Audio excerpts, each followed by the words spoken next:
Hello ladies and gentleman boys and girls, कैसे हो सभी? बढ़िया, मजे में, fit and fine, otherwise come not the गोली बीटेक दा उसवा। तो आज हम डिस्कस करेंगे जीडीपी के बारे में कि जीडीपी क्या होती है, कैसे कैलकुलेट की जाती है, कितने टाइप्स की जीडीपी होती है। तो अपना डिस्कशन स्टार्ट करने से पहले हम दो चीजों को डिस्कस कर लेते हैं।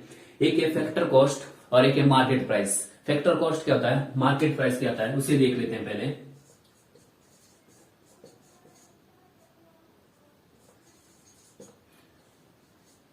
Factor cost and market price.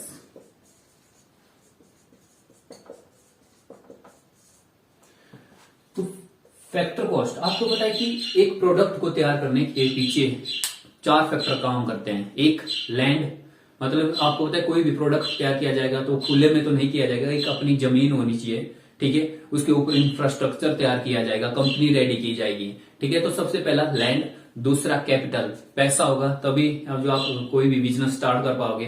तीसरा लेबर, लेबर जो है वो आपका प्रोडक्ट रेडी करेगी। चौथा एंटरप्रेन्योर, एंटरप्रेन्योर हिंदी में मीन्स उद्यमी, ठीक है, मतलब एक पैसा लगाने वाला या एक बिजनेस मैन भी चाहिए आपको। ओके, तो चार फैक्टर यूज होते हैं। तो एक फैक्टर कॉस्ट क्या होती है?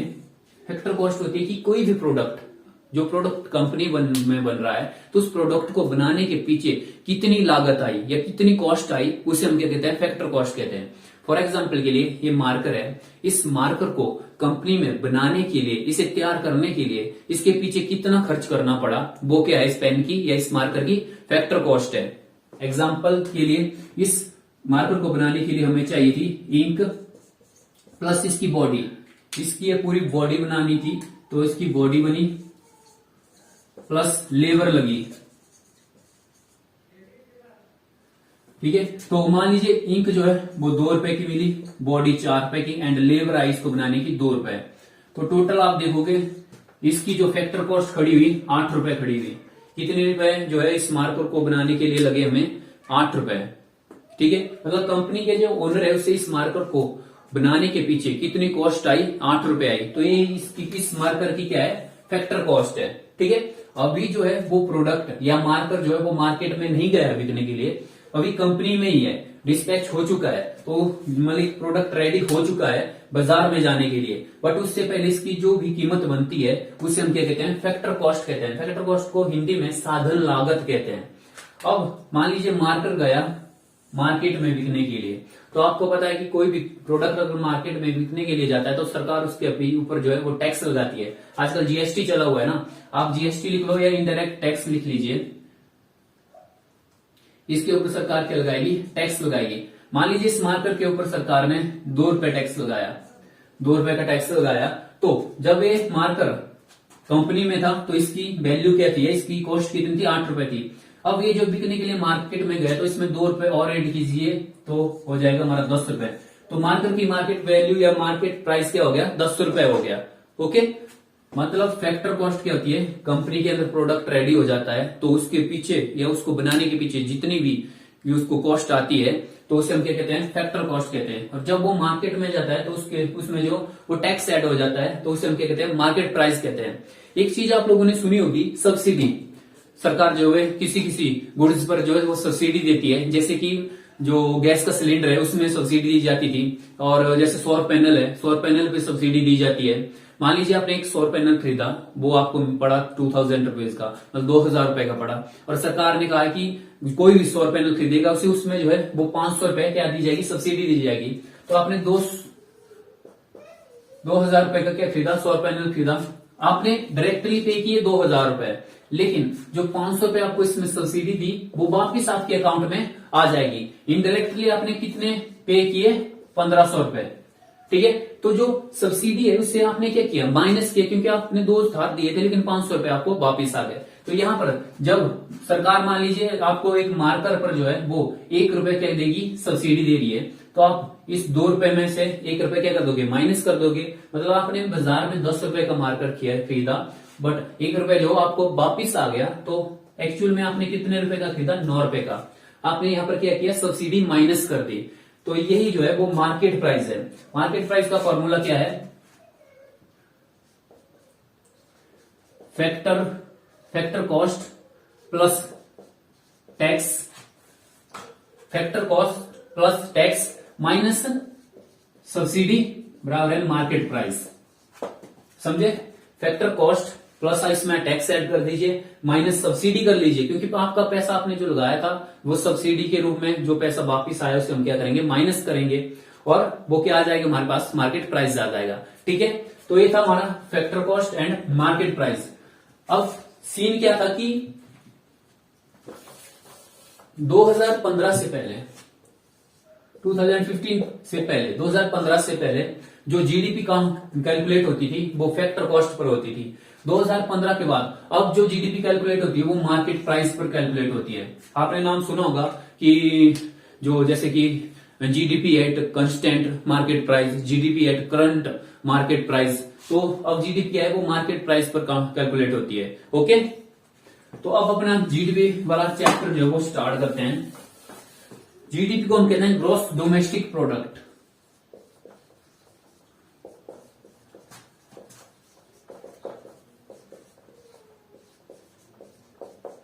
ग्रॉस डोमेस्टिक प्रोडक्ट हिंदी में कहते हैं सकल घरेलू उत्पाद। क्या कहते हैं हम, सकल घरेलू उत्पाद, इंग्लिश में ग्रॉस डोमेस्टिक प्रोडक्ट। ग्रॉस का मतलब होता है टोटल, टोटल। ठीक है, टोटल मीन्स क्या, टोटल मीन्स जैसे कि 2 + 2 4, 2 + 2 4, 4 क्या है, टोटल है। इतना तो आप लोग जानते ही होंगे। तो जो टोटल है ना, उससे जो हमारा इकोनॉमिक्स है उसमें कहते हैं सकल, सकल या ग्रॉस। ओके, सकल क्या है या ग्रॉस क्या है, टोटल है। डोमेस्टिक, देखिए डोमेस्टिक एक बहुत बड़ी चीज है। घरेलू हिंदी में कहते हैं घरेलू। यहां पर घरेलू एक सीमा की बात कर रहे हैं। देखिए मान लीजिए भारत है हमारा,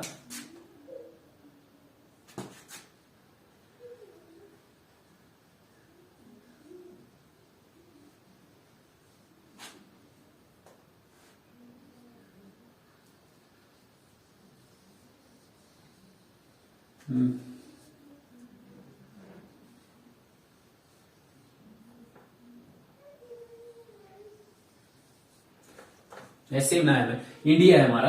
तो जो आपको एक बाउंड्री दिख रही है ना, एक फिजिकल बाउंड्री है। क्या है, एक फिजिकल बाउंड्री है, जिसे हम हिंदी में भौतिक सीमा कहते हैं। तो ये क्या है, हमारी फिजिकल बाउंड्री है। लेकिन एक होती है हमारी पॉलिटिकल बाउंड्री या राजनीतिक सीमा या घरेलू सीमा। तो जो फिजिकल बाउंड्री होती है ना वो छोटी होती है, और एक राजनीतिक सीमा या पॉलिटिकल बाउंड्री जो है उसका दायरा जो है बहुत वाइड होता है। फिजिकल बाउंड्री आपको दिख रही है ना, ये इतनी ही है। लेकिन जो घरेलू सीमा है जिसको हम यहाँ पर यूज कर रहे हैं ना, डोमेस्टिक, जब आप एटीएम में जाते हो तो जब एटीएम अंदर डालते हो तो आपके सामने 2 ऑप्शन आती है, एक आती है डोमेस्टिक, एक आती है इंटरनेशनल। तो जो डोमेस्टिक है ना, ये वही डोमेस्टिक है। डोमेस्टिक मीन्स घरेलू। घरेलू बाउंड्री या पॉलिटिकल बाउंड्री हो ना, वो बहुत वाइड होती है। जो आपको ये बाउंड्री दिख रही है, ये क्या है, डोमेस्टिक, सॉरी ये जो है एक हमारी फिजिकल बाउंड्री है।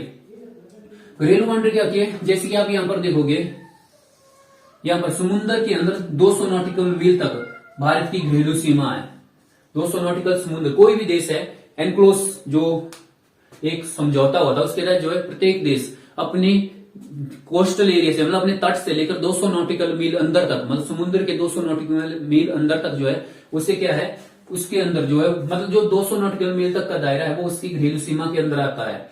यहाँ पर जो उसका पूरा कंट्रोल है। साथ ही साथ मान लीजिए कोई फ्लाइट जो है इंडिया से उड़ती है और चली जाती है जापान में, ठीक है, तो जो फ्लाइट है वो बेशक जापान में है, जो फ्लाइट है वो बेशक जापान में है, लेकिन अगर आप जापान में उस इंडियन फ्लाइट के अंदर बैठ जाओगे तो इसका मतलब आप वहां पर क्या हो, वो इंडियन की जो पॉलिटिकल बाउंड्री है या भारत की घरेलू सीमा के अंदर हो। यही ऐसे ही आप देखोगे कि लगभग बहुत सारे देशों में जो है वो क्या होती है, एम्बेसियां होती है। एम्बेसी मतलब दूतावास होते हैं भारत के, जैसे जापान हो गया, चाइना हो गया, यूएसए, बहुत सारी कंट्रियों में जो है इंडिया की क्या है, फॉरेन एम्बेसी है। वैसे ही बहुत सारे देशों की एम्बेसी हमारे इंडिया में, दिल्ली में देखने को आपको मिलेगी। तो मान लीजिए चाइना में जो है वो एक इंडियन एम्बेसी है। अगर आप उस एम्बेसी के अंदर हो तो आप जो है वो भारत की घरेलू सीमा के अंदर हो, इंडियन पॉलिटिकल बाउंड्री के अंदर हो। तो मेरा कहने का मतलब है कि जो फिजिकल बाउंड्री होती है ना वो छोटी होती है, और जो पॉलिटिकल बाउंड्री होती है उसका दायरा बहुत बड़ा होता है। जैसे कि एम्बेसी हो गया, अगर हमारी फ्लाइट, इंडियन फ्लाइट कहीं भी दूसरे देशों में जा रही है तो वो क्या है, वो भारत की घरेलू सीमा है। ओके, तो डोमेस्टिक या घरेलू जान गए क्या होता है घरेलू। अब आगे होता है प्रोडक्ट।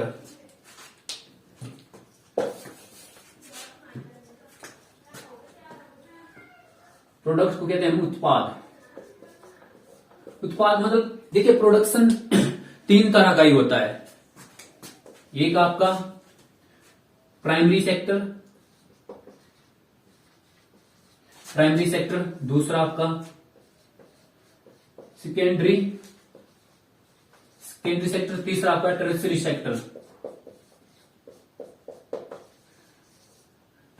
सेक्टर। प्राथमिक क्षेत्र, द्वितीयक क्षेत्र एंड तृतीयक क्षेत्र, तीन ही सेक्टर होते हैं और तीन ही सेक्टरों में जो है पूरा प्रोडक्शन होता है। प्राइमरी सेक्टर में आता है हमारा एग्रीकल्चर, कृषि, हिंदी में लिखता हूं मैं कृषि, ठीक है। प्राइमरी सेक्टर क्या है हमारा, या प्राथमिक क्षेत्र क्या है हमारा, कृषि है। दूसरा सेकंड जो है वो उद्योग है, इंडस्ट्रियल। और जो टर्शियरी सेक्टर है हमारा जो है वो सर्विस सेक्टर है, सेवा क्षेत्र, कृषि क्षेत्र, उद्योग क्षेत्र, सेवा क्षेत्र, agriculture sector, industrial sector and service sector. तो जितना भी किसी देश में प्रोडक्शन होता है वो इन्हीं तीन सेक्टर में होता है। जैसे एग्रीकल्चर में चावल हो गए, गेहूं होगी, मतलब बहुत सारी चीजें हमारी एग्रीकल्चर सेक्टर में आती है। इंडस्ट्रियल सेक्टर में जैसे मोबाइल हो गए, कार वगैरह, ये सारी चीजें इंडस्ट्रियल सेक्टर में आती है। सेवा सर्विस क्षेत्र में आते हैं, जैसे कि डॉक्टर, वकील, बहुत सारे हॉस्पिटल है जहां पर आप डॉक्टर जो है आपको क्या देते हैं, सर्विस देते हैं, उसके बदले में आप क्या करते हो, उन्हें पे करते हो। जैसे कोर्ट हो गए, अगर आपको कोई केस लड़ना है तो वहां पर आप क्या करोगे, वकील हायर करोगे। तो वकील क्या कर रहा है, आपको सर्विस दे रहा है और आप जो है उसको पे कर रहे हो। जैसे कि ट्रांसपोर्ट सेक्टर हो गया, आप बसों में जाते हो, आप बस जो है आपको, जो ट्रांसपोर्ट सेक्टर है वो आपको क्या दे रहा है, सेवा दे रहा है, आप उसे पे कर रहे हो, ठीक है। तो वो क्या होता है हमारा सेवा या सर्विस सेक्टर है। इंडस्ट्रियल सेक्टर, गाड़ियां बन रही है, मोबाइल बन रहे हैं, टॉयज बन रहे हैं, बहुत कुछ बन रहा है, वो क्या इंडस्ट्रियल सेक्टर में। एग्रीकल्चर सेक्टर में जितने भी हमारी खाने पीने की चीजें आती हैं वो सारी एग्रीकल्चर सेक्टर में, ठीक है। तो क्या होता है कि इसमें मान लीजिए कृषि क्षेत्र में गेहूं है, व्हीट है, हिंदी में लिखते हैं।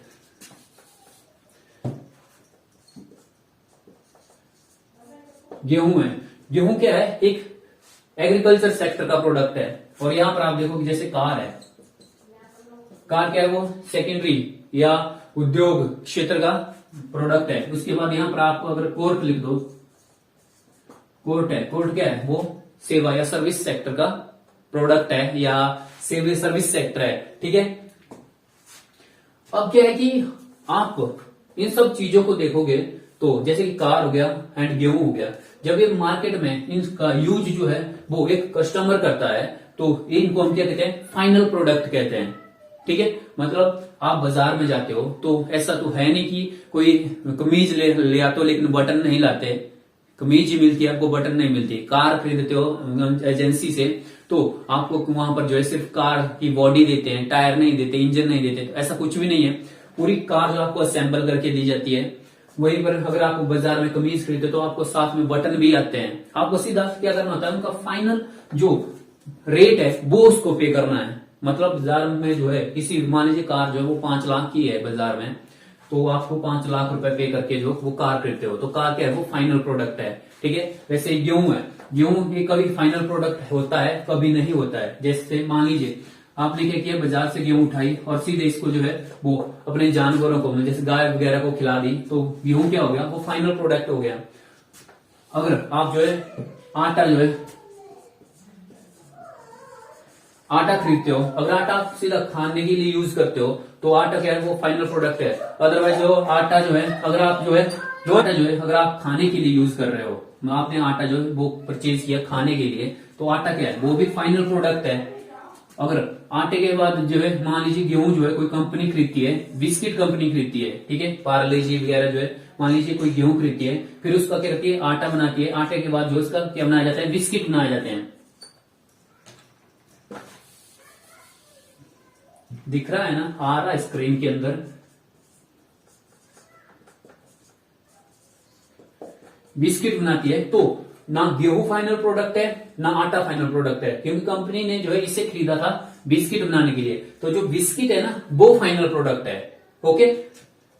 अब इसके पीछे बताने का जो मेरा पर्पज है वो है कि जो जीडीपी है ना उसमें हम जो है वो किसी भी प्रोडक्ट का फाइनल रेट जो है या फाइनल प्रोडक्ट को ऐड करते हैं।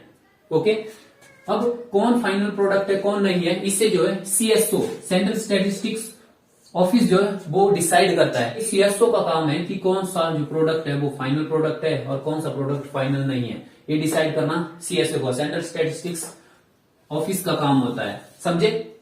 जैसे कि कार है, कार को बनाने के लिए क्या क्या लगता है, टायर लगते हैं, टायर के साथ साथ इसकी बॉडी बनती है, बॉडी के बाद जो है इसमें इंजन लगता है। ठीक है, टायर बना, टायर लगे, बॉडी बनी, बॉडी लगी, इंजन बना, इंजन लगा, फिर जाके जो है क्या बनी आपकी कार बनती है। तो फाइनल प्रोडक्ट क्या है हमारा, कार है। हाँ, अगर टायर जो है आप सीधा गाड़ी में लगाओगे, अगर आपके पास गाड़ी और टायर जो आप सीधा डायरेक्ट खरीदते हो तो फिर टायर क्या है, वो लास्ट या फाइनल जो है वो प्रोडक्ट है। ठीक है, तो कार हमारा क्या हो गया, वो फाइनल प्रोडक्ट हो गया। जैसे अगर कोई सर्विस सेक्टर है, कोर्ट बना, कोर्ट में जो है वकील बैठे, जज बैठे, जो है वो कोर्ट स्टार्ट हुआ, तो जो वकील आपको क्या देगा, सर्विस देगा, तो सर्विस जो जब आप वो आपको देगा तब आप पे करोगे। तो सर्विस क्या है, वो लास्ट प्रोडक्ट है, प्रोडक्ट नहीं बोल सकते बट सर्विस जो है वो लास्ट है, इसका लास्ट स्टेज होती है इसकी। ओके, ये चीजें समझ गए कि जो फाइनल प्रोडक्ट है वो क्या होता है, फाइनल प्रोडक्ट कौन है कौन नहीं है इस चीज को डिसाइड करता है सीएसओ सेंट्रल स्टैटिस्टिक्स ऑफिस, ये जो दिल्ली में इसका ऑफिस है। समझे? अब स्टार्ट करें। अब देखिए, अब हमारी जो डेफिनेशन है वो रेडी होने ही वाली है, बस एक चीज देख लो। एक चीज है financial year. Financial year, financial year क्या होता है, जैसे कि हमारा जो साल है वो 1 जनवरी से 31 दिसंबर तक का होता है, लेकिन जो हमारा वित्त वर्ष होता है, जो फाइनेंशियल ईयर है वो स्टार्ट होता है 1 अप्रैल से और खत्म होता है 31 मार्च को। ये जो है हमारी, इसे हम सिंपल लैंग्वेज कहते हैं कि ये हमारा सरकारी साल है। जो फाइनेंशियल ईयर है वो कब से स्टार्ट होता है, 1 अप्रैल से 31 मार्च तक। समझे फाइनेंशियल ईयर को? तो अब हम देखते हैं जीडीपी की जो डेफिनेशन है वो क्या बनती है। जीडीपी क्या होती है, इसकी डेफिनेशन देखिए कि किसी देश की घरेलू सीमा में, किसी भी देश की घरेलू सीमा में एक वित्तीय वर्ष के अंदर उत्पादित वस्तुओं और सेवाओं के अंतिम मूल्य को हम क्या कहते हैं, जीडीपी कहते हैं। सिंपल है, किसी देश की घरेलू सीमा के भीतर एक वित्तीय वर्ष में, वित्तीय वर्ष जान लग गया ना आपको, पता क्या होता है वित्तीय वर्ष, तो किसी भी देश की घरेलू सीमा के अंदर वित्तीय वर्ष में उत्पादित वस्तुओं व सेवाओं के अंतिम मूल्य को हम क्या कहते हैं, जीडीपी कहते हैं।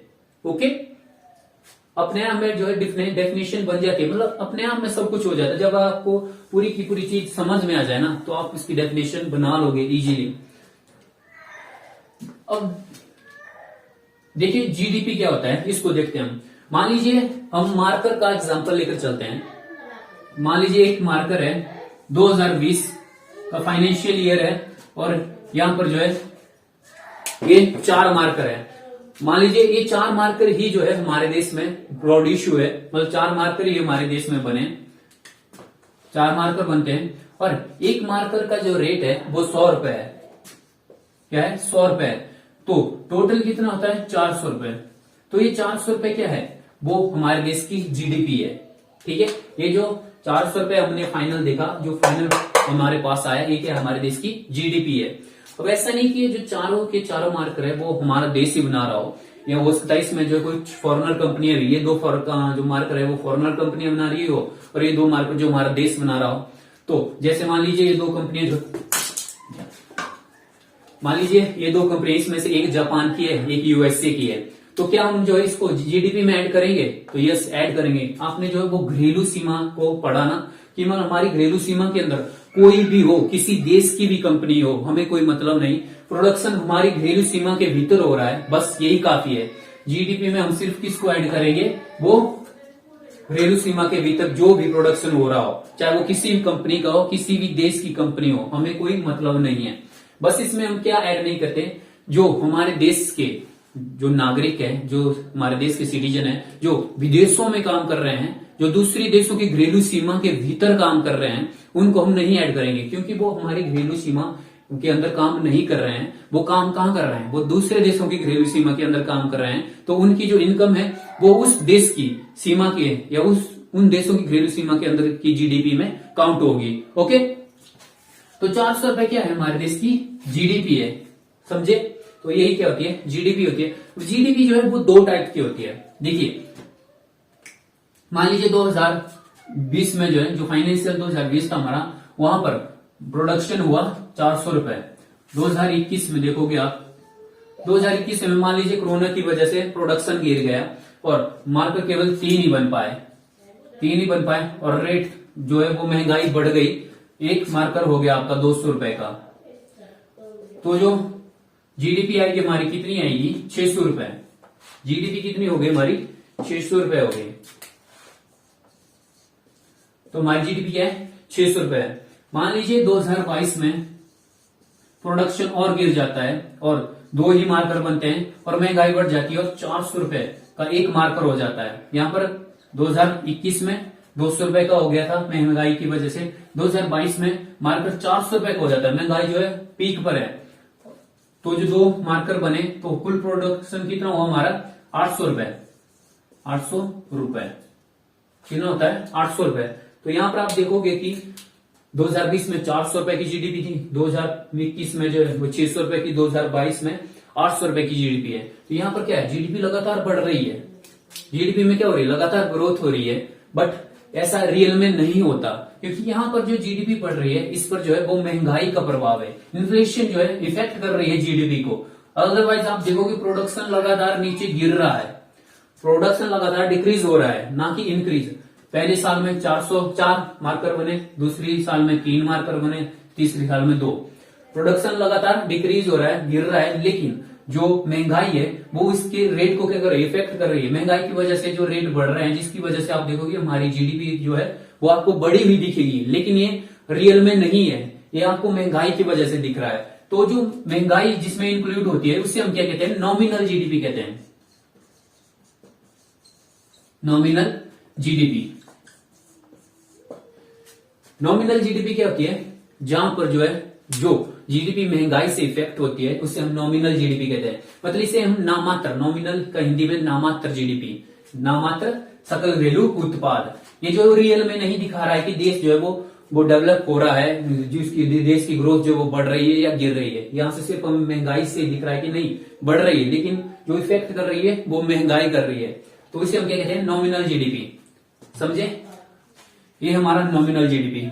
अब हम देखते हैं कि एक्चुअल में, रियल में जीडीपी कैसे निकाली जाती है।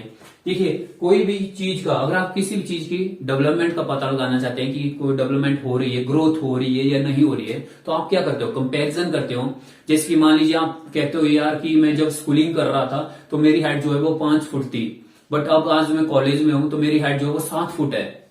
ठीक है, तो आपने कंपैरिजन किस टाइम पीरियड के साथ किया, तो अपनी स्कूलिंग के साथ। आपने बेस ईयर किसको या बेस पीरियड किसे माना, अपनी स्कूलिंग को। आपने कहा कि जो स्कूलिंग थी तब मैं जो 5 फुट का था, तो आपका जो बेस ईयर या बेस पीरियड क्या है, वो स्कूलिंग है। और आज कंपैरिजन किससे कर रहे हो, आप अपने कॉलेज के साथ कर रहे हो, अपने करंट टाइम के साथ कर रहे हो। तो आप कहते हो कि कॉलेज जो स्कूलिंग था उसमें जो मैं 5 फीट का था और आज कॉलेज में जो हूं मैं 7 फीट का हूं, तो आपके में जो ग्रोथ कितनी % हुई या कितनी फुट हुई, 2 फुट हुई। ठीक है, तो मतलब जब भी हम कुछ चीज का पता लगाना चाहते हैं कि ग्रोथ हो रही है या नहीं हो रही है, तो हम क्या करते हैं, कंपैरिजन करते हैं एक टाइम पीरियड के साथ। तो यही जो है डेवलपमेंट का पता लगाने के लिए या किसी भी चीज के ग्रोथ का पता लगाने के लिए आपको किसी न किसी टाइम पीरियड के साथ जो है आपको कंपैरिजन करना पड़ेगा उस चीज को, तभी पता चलेगा रियल में कि आप ग्रोथ कर रहे हो या नहीं कर रहे हो। तो इसीलिए जो है हम भी क्या करते हैं, अपनी जीडीपी, रियल जीडीपी को निकालने के लिए अपने जीडीपी को किसी साल की जीडीपी के साथ जो है वो कंपैरिजन उसका करते हैं। जैसे कि एक बेस ईयर हम लेते हैं, इसको मैं मिटा देता हूं।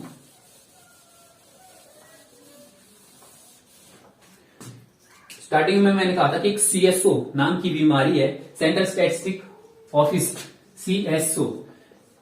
सीएसओ ही जो है वो बताता है कि हमें अपनी जीडीपी को किस टाइम पीरियड के साथ जो है वो कंपेयर करना है। तो सीएसओ ने जो है 2011 2012 को जो है हमारा बेस ईयर माना है। 2011-12 क्यों हम ऐड कर रहे हैं, आपको बताया मैंने ना, जो हमारा फाइनेंशियल ईयर है वो स्टार्ट होता है 1 अप्रैल से और खत्म होता है 31 मार्च को। खत्म कब होता है? 31 मार्च को। तो ये जो 1 अप्रैल है, ये है 2011 का 1 अप्रैल से स्टार्ट होता है हमारा फाइनेंशियल ईयर और खत्म होता है 2012 के 31 मार्च को। मतलब दोनों महीनों के जो है, तो दोनों सालों के जो महीने हैं वो ऐड होते हैं हमारे फाइनेंशियल ईयर में, इसलिए हम कहते हैं कि 2011-12, 2012-13, ठीक है। इस तरह 2 साल इसमें हम ऐड कर लेते हैं। तो जो सीएसओ ने हमारा फाइनेंशियल नहीं, तो सीएसओ ने जो हमारा बेस ईयर जो माना है वो किसे माना है? 2011-12 को। इससे पहले 2011-12 की जो जीडीपी निकाली गई थी वो 2004-5 2004 एंड 2005 को जो है वो हमारा बेस ईयर माना था पहले। उसके बाद 2011-12 को हमारा बेस ईयर माना है। अब जो 2011-12 में जो रेट होंगे उन्हीं के आधार पर हमारी आज की करंट फाइनेंशियल ईयर की जो है वो जीडीपी निकाली जाएगी। मतलब मान लीजिए 2011-12 में जो मार्कर है वो 100 रुपए का था। मान लीजिए 2011-12 में जो है वो मार्कर क्या था? वो 100 रुपए का था। तो इसी 100 रुपए के रेट को जो है आज के मार्कर के साथ जो है वो कंपेयर किया जाएगा। जैसे कि मान लीजिए हम ऐसे एग्जाम्पल के लिए मान रहे हैं कि हमने बेस ईयर माना 2020 को। 2020 में मार्कर का जो रेट था वो क्या था? 100 रुपए था। तो हम इसी 100 रुपए को जो अपना बेस मानेंगे।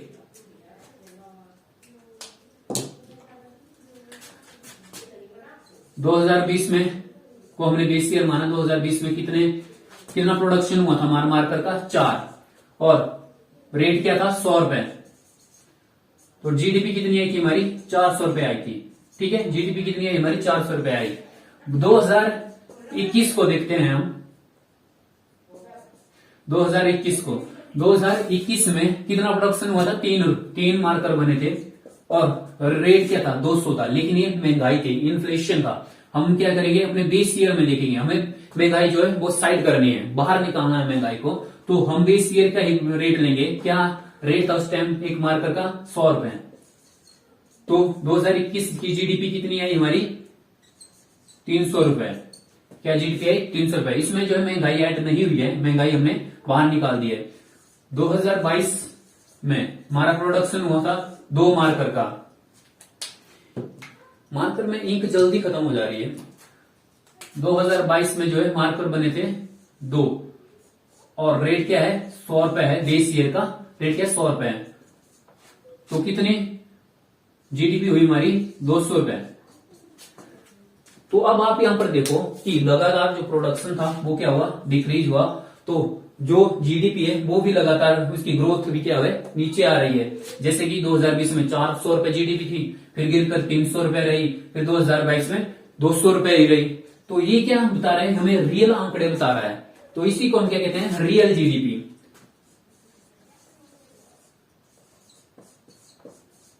रियल जीडीपी समझे? जीडीपी 2 टाइप की, nominal GDP and real GDP.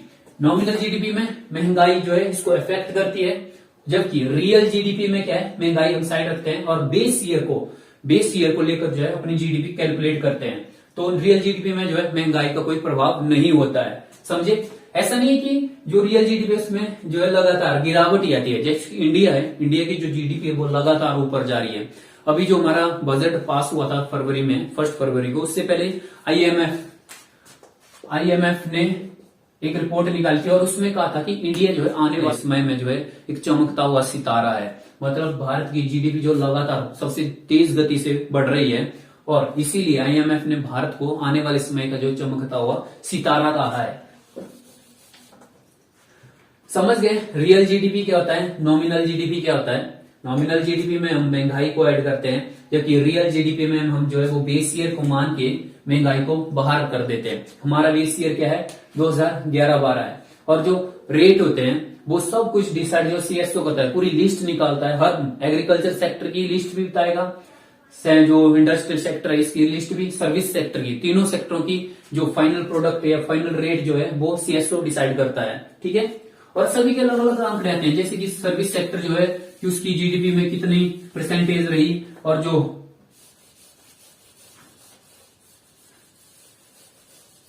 Industrial sector है उसमें जो है वो जीडीपी में उसकी भागीदारी कितनी रही, सर्विस सेक्टर की भागीदारी कितनी रही। जब जीडीपी आता है सॉरी जब आप देखोगे इकोनॉमिक सर्वे आता है तो उसमें आपको सब कुछ देखने को मिलेगा। अब देखते हैं कि जीडीपी को कैसे कैलकुलेट किया जाता है। तो जीडीपी टू टाइप्स से कैलकुलेट होती है। एक है जीडीपी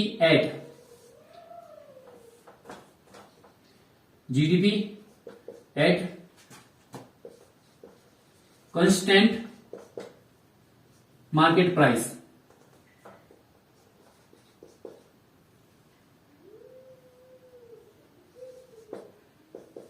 यार इतना बड़ा क्यों लिखूं, इसी तरह constant price, GDP at constant price. And दूसरी है जीडीपी एट करंट प्राइस,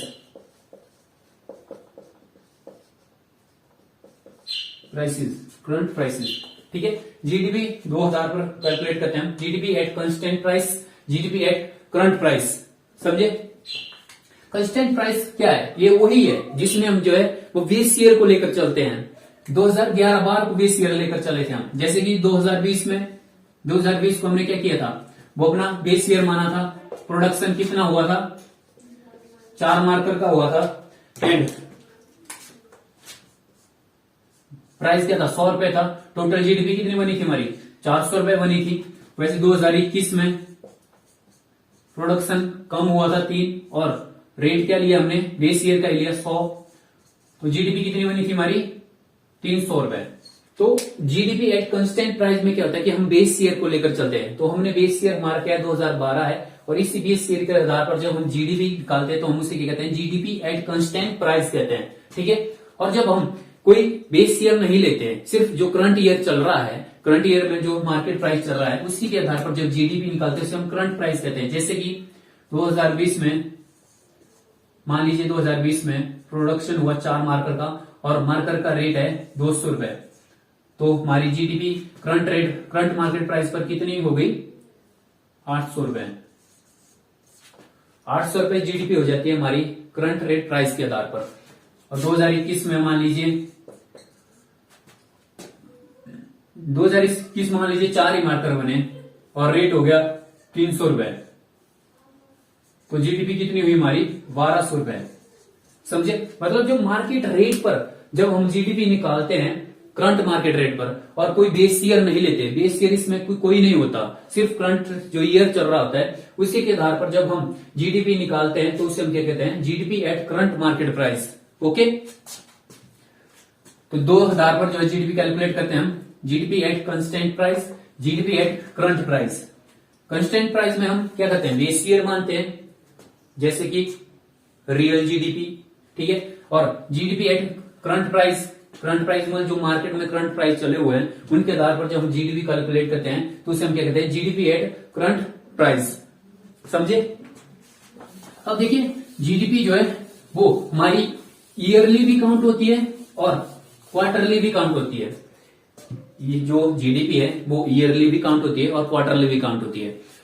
हमारी एक फाइनेंशियल ईयर में 4 क्वार्टर होते हैं, 3-3 महीनों के। जैसे कि 1 अप्रैल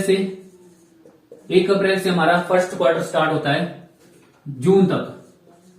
ठीक है, जून के बाद जुलाई से दूसरा क्वार्टर स्टार्ट है सितंबर तक। उसके बाद तीसरा अक्टूबर से स्टार्ट होता है और दिसंबर तक। उसके बाद फाइनल जो चौथा क्वार्टर स्टार्ट होता है वो जनवरी से स्टार्ट होता है और मार्च तक, 31 मार्च तक। ठीक है, तो इस तरह 4 क्वार्टर होते हैं हमारे। मतलब जब हम 4 क्वार्टर के आधार पर जीडीपी कैलकुलेट करते हैं, पहला क्वार्टर अप्रैल टू जून, दूसरा क्वार्टर जुलाई टू सितंबर, तीसरा क्वार्टर अक्टूबर टू दिसंबर और फाइनल जो चौथा क्वार्टर हमारा जनवरी टू मार्च होता है। और पहले क्वार्टर का जो आंकड़े हैं, जो पहले क्वार्टर के जीडीपी के आंकड़े जो है वो 1-2 महीने बाद आते हैं। जैसे कि मान लीजिए पहला जो हमारा क्वार्टर है इसके आंकड़ों को हमने काउंट कर लिया, लेकिन वो रिलीज कब होंगे, जुलाई में होंगे या जुलाई के एंड तक हो जाएंगे। ठीक है, मान लीजिए ये पिछले साल का जो है क्या है, वो क्वार्टरली जीडीपी है। अब इस साल की करंट जो ईयर चला है, इस साल के पहले quarter April to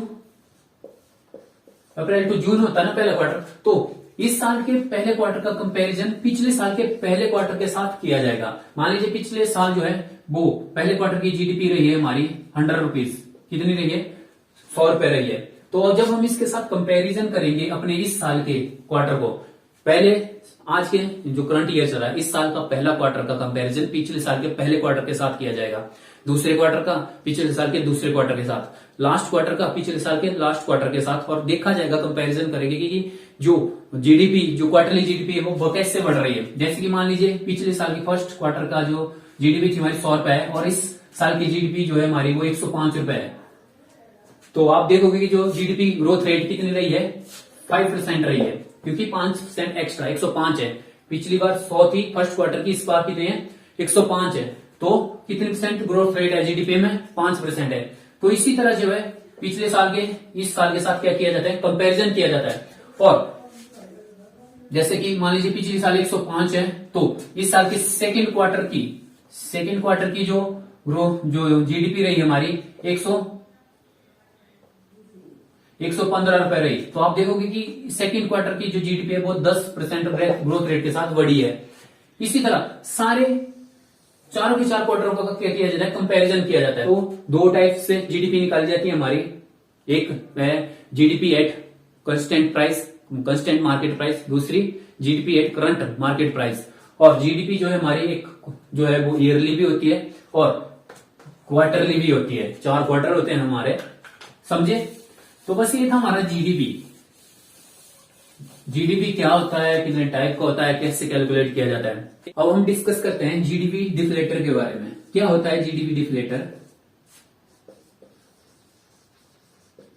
GDP deflator जो है वो हमें बताता है कि जो रेट है वो बढ़े हैं या गिरे हैं, मतलब इन्फ्लेशन जो है कितना बढ़ा है या कितना गिरा है। जिस तरह आपने पढ़ा होगा कि जैसे कंज्यूमर प्राइस इंडेक्स होता है, वो एक बास्केट होती है जिसमें हम कुछ प्रोडक्ट या कुछ गुड्स लेते हैं और देखते हैं कि जो इन्फ्लेशन है वो कितनी बढ़ी है, इन्फ्लेशन कितनी घटी है। लेकिन जो कंज्यूमर प्राइस इंडेक्स होता है ना, उसकी जो बास्केट होती है उसमें कुछ ही गुड्स को लेते हैं। लेकिन जो जीडीपी डेफलेटर होता है हमारा, इसमें हम एक घरेलू सीमा के भीतर जितने भी सर्विसेज हैं और जितने गुड्स है ना, उन सभी को शामिल करते हैं। तो महंगाई का पता लगाने का सबसे बेस्ट जो तरीका है वो जीडीपी डेफलेटर है हमारा, जो हमें बताता है कि जो इन्फ्लेशन है या जो प्राइस है वो कितना बढ़ा है या कितना गिरा है।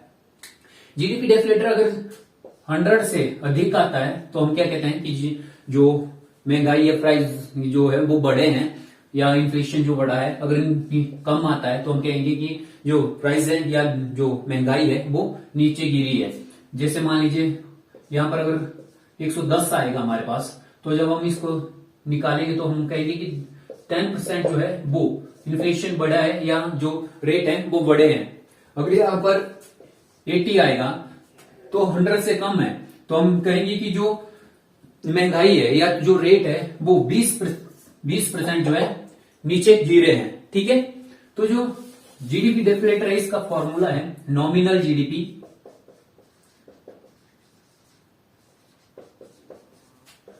Divided by